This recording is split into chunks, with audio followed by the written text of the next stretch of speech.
Where are you still stuck? Where I'm still stuck is, I think,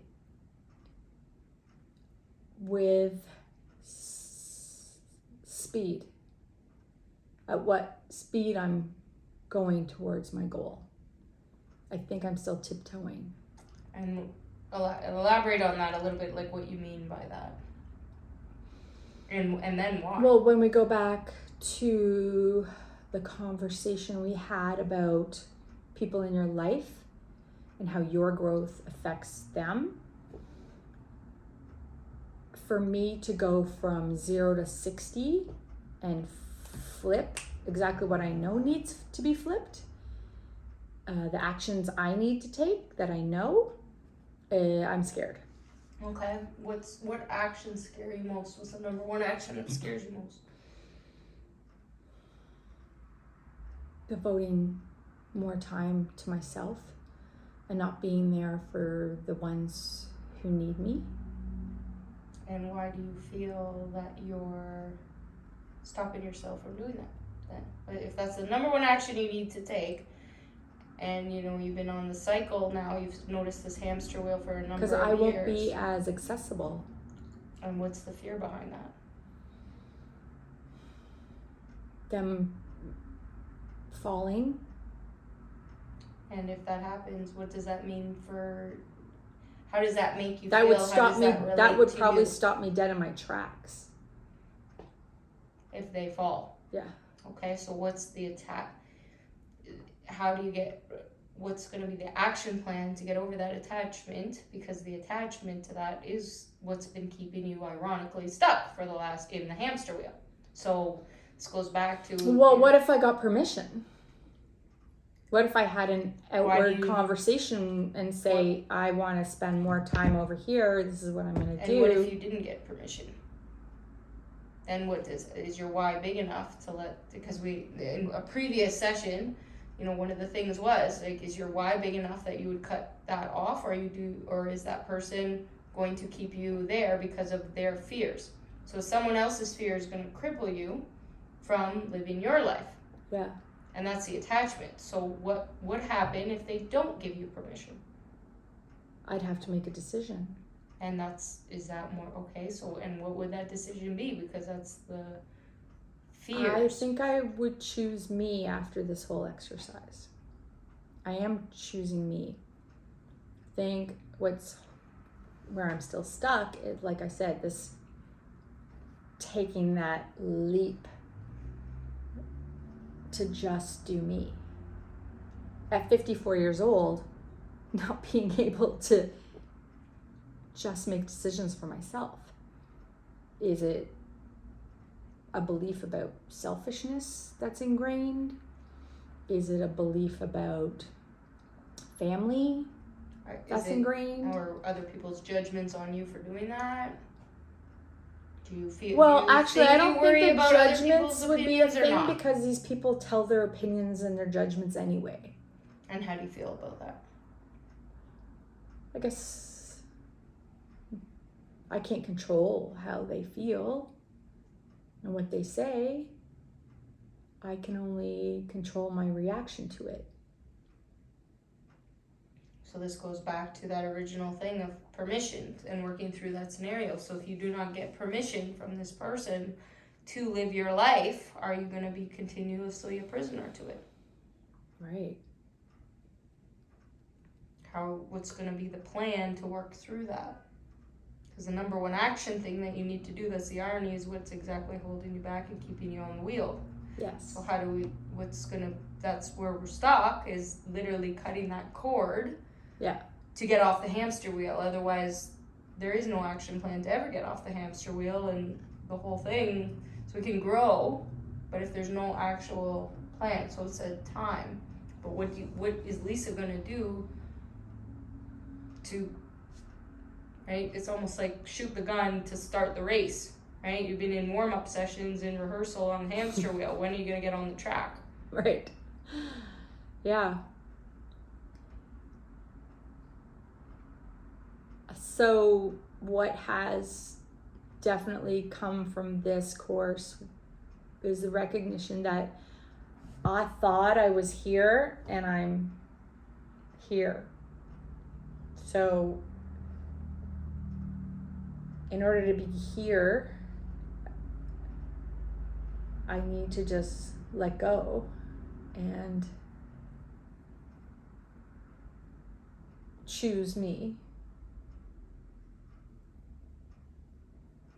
Or would you say at the core of that there's a self-worth thing? So we talked Yeah. about you. So before, in the previous sessions, it's like I do all the self-love work and I love myself, and you would have given yourself a 10. But the irony is, as we talk through this, that's it's a self-worth thing that you don't feel you deserve. They don't think I'm deserving. But that's the issue. So are you living your life?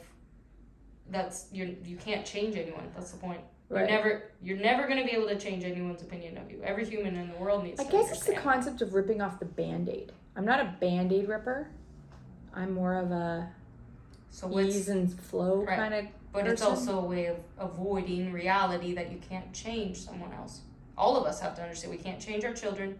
We can't change our spouse. We can't change our parents' opinions. We can't change the neighbors' opinions. None of it. So how are you going to be able to see when we're born into this world worthy, and then the world tells us we're not, and then the world dictates to us we're not. So how are you going to change at your core your self-worth to choose you? Because that's the irony of what's holding you back. And them to give you permission, well, they don't own you. No, nobody owns you. No, it's through action. It's through taking those steps. And like I said, I'm more of a go slow kind of person. So I don't want to wait another 10 years to have what I could have today or tomorrow if I were to just decide and do it. Right, so if you're already a go slow person, let's just throw out a number. Let's say you've been in a pattern for like 7 years. Do you want to go another 7 years in the same pattern? No. Does that scare you more to stay stuck? Yeah. So how are we going to so the core issue that we've uncovered is ironically then the self-worth, is ironically you're not at the 10 you kind of were thinking you were in the last sessions. The self-love, I absolutely do those practices. The worth is different, like what you're saying. Okay, so how are you going to change that's that why, to do self-worth? Because I love myself so much, I'm contemplating taking this action. Whereas I wouldn't have. So how would you before define the this difference? What's the difference between self-love and self-worth? To you. Good question. Self-love is, I think it's more of a this vessel than this vessel in this space. Does that make sense? So loving my body, treating it well, what I put in it. So you have good habits. Good habits. You eat good, well. healthy You habits. work out. You walk. You do all the things. You spend time doing meditations. You do all the things that people want to really do. Like you know, and I can say this because in knowing you spend a lot of time. You're able to do that. You take, your walks. You eat very well. You're working out. So you would say almost like the machine you're taking care of. The body. The machine is operating, and the mind with the stuff. The soul. But the soul is where we're struggling because that's what connects to. It's almost like as soon as I step into reality, it all just sort of. So reality is the scary. So reality is the scary. That's the self-worth component, which is the soul. But it's so true. It's like when I'm just me on my own, in my own space. That means it's scary to enter the world with other people in it. Scary to enter so the world of with other Lisa, people in it. She knows how to take care of her machine and her robot. She'd be fine after the apocalypse. Yeah. Taking care of herself. Entering the world with other people in it. Well, now you need permission to do things? That's where the self-worth component is. That's it. Yeah. So you. Does that make sense? Yeah. Absolutely. I would say most humans actually, Okay. if they uncovered that, would have to understand that. Because the self-worth thing is, I belong in this group. I'm here. I found my place. I don't need to ask anyone's permission. I'm a part of this world. So the future, the present and the future that I have created and I'm creating, self-worth is there. It's beautiful. I can step into that space like what you just described. But the one that I had in the past and that we all still have connections to, that's where I guess I'm more fearful. And I would say that's probably many people's. So I guess this where we're stuck is this self-worth work, not self-love. Yeah. Interesting. So what would self-worth practices be? Taking the actions to Action face is self-worth. Yes. the fears, Absolutely. setting more boundaries. Say action, and so talking and action are two different things, right? Actions are the only things in the world that actually have true meaning to move somebody's needle anywhere. Otherwise, we're always going to be on that hamster wheel. That puts you on the track. And that, when you do the actions and you fail, right, as everybody does, right, that's the mistakes, that's where we get in the game and the self-worth comes from, because then we feel more confident after that failure. How do we get back up? That's the win. I fell down. Maybe it's how do I the get fear up? of the judgment of the failure. That's a good point. And that's most people's. But that's the irony. The only way to ever get that self-worth up is to get in the game, make the mistakes, fall, and then how we win and how we lose in life and what we go through is what success is. Too many people define success by, finances or appearance or the things, funny enough, that people do through self-love. That's not success. Success is what we've had to overcome. And the only way to overcome anything is through action. And that's the hurdles.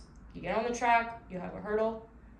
That's in the game, how people evolve. So in the game, for yourself, you've done a lot, you've achieved a lot. So one of the ways you could work on self-worth is going back and recognizing where you have, fallen and got back up. Okay, so now you can recognize those comebacks that you've already made. So that'll build up self-worth. So and then you set the next whatever. So what's coming to mind is duality. There's two Lisas. This Lisa is authentic and in alignment and living exactly the way she wants to be. But there's this other Lisa that shows up as the old, pleasing, who's fearful to 100% own this. So that's where the self-worth needs to come. Yeah. Is that I need to accept that other person is fake, kill her off. All right, you know what? Put her to rest, whatever. But that's a good be this. It's it's a bridge. So you have two Lisas. One's on one side of the bridge, the other Lisa's on the other side with a pot of gold. To get over that bridge, it's gonna be a scary bridge. Okay, so there's gonna be a lot of obstacles on that bridge. But you've come. So the first Lisa, as you've described, has come to this bridge. So we use the metaphors of the track, but instead let's use a bridge. She comes to this bridge. Well, there's going to be some maybe scary beasts. There's going to be something that's coming out of the right underneath that are going to come at you, that are going to be scary, that are going to knock you down, that are going to take you off your path. But soul meets body. At least those two Lisas need to connect. When you cross that bridge and your soul meets body, that's being fully present in the person you really are and you believe you are. Because right now, those two Lisas are fighting with each other internally, whether you recognize it or not, and that's actually what's holding you back. did recognize it. Absolutely. So we got to bridge that gap. Yeah. Because this other Lisa is standing there, with the pot of gold. She's there. She's a winner. She's, there's a rainbow. It's beautiful. But right now, you're on the one side of the bridge, and you haven't taken that first step on the bridge because the bridge is scary. It's dark. You can't really see that other Lisa yet. You believe she's there. So that maybe that's my darkness. You cannot visually see her yet until you cross exactly that bridge and the clouds. You got to go through the clouds. There might be some dragons and trolls. Haha. But that's exactly. There might be loss. There might be loss. I think that I know that, and that's why I'm scared to take the action. There we go. Boom. So that's going to be the next mission, I would say, is visually picturing this. Lisa's coming together, maybe not planning, but working through the fears of what would happen if these things came out on this bridge. How would I cope, right? What if I lost my, for some people it's a spouse, for some people it's a child, some people it's a partner, or a boyfriend, girlfriend, some people it's a parent, friends, colleagues. Because to become that other Lisa on the other side of the pot of gold, it is loss. But that to get true success, what did you have to overcome is to cross that bridge. And what's on that bridge will determine how big of a pot of gold the metaphor of who that Lisa is and what she is. The bigger the obstacles, the bigger the pot of gold, the bigger the win. That's success. Really is the only one, because those, and then once you cross the bridge, one day, guess what? You get another bridge. They never truly end, but that's the fun of it. You can make it a game for yourself, so it's not so scary.